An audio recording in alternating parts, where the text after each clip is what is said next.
বুধবার সন্ধ্যায় দায়িত্বরত অবস্থায় দুর্ঘটনায় পড়েন লিফটম্যান সাইফুল ইসলাম। চাপা পড়েন লিফটের নিচে। এতে সাইফুলের এক চোখ ও এক পা মারাত্মক জখম হয়।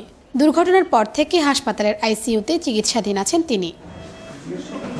তবে অনাকাঙ্ক্ষিত এই দুর্ঘটনার পর হাসপাতালে আসা রোগী ও তাদের স্বজনরাও আতঙ্কগ্রস্ত হয়ে পড়েছেন। দায়ী করছেন হাসপাতাল কর্তৃপক্ষকে। যদিও লিফট ছিঁড়ে যাওয়ার বিষয়টি অস্বীকার করছে কর্তৃপক্ষ। দুর্ঘটনার জন্য আহত কর্মচারীর অজ্ঞতাকে দায়ী করছেন তারা। 1 নম্বর লিফটে কিন্তু তখন বন্ধ অবস্থায় ছিল। কী কারণে সে 1 নম্বর লিফটটাতে গেল তাও আমরা জানি না। অতি উৎসাহী এটা ঠিক করতে গিয়ে এ ধরনের দুর্ঘটনা ঘটাতে পারে বলে আমাদের মনে হয় আর কি। এদিকে দুর্ঘটনার কারণ অনুসন্ধানে 3 সদস্যের তদন্ত কমিটি গঠন করা হয়েছে।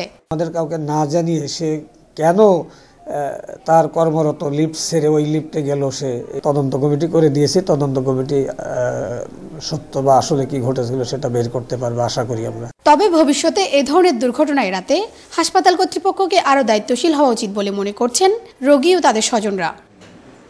শিউলি শবনম, 21 টেলিভিশন, চট্টগ্রাম।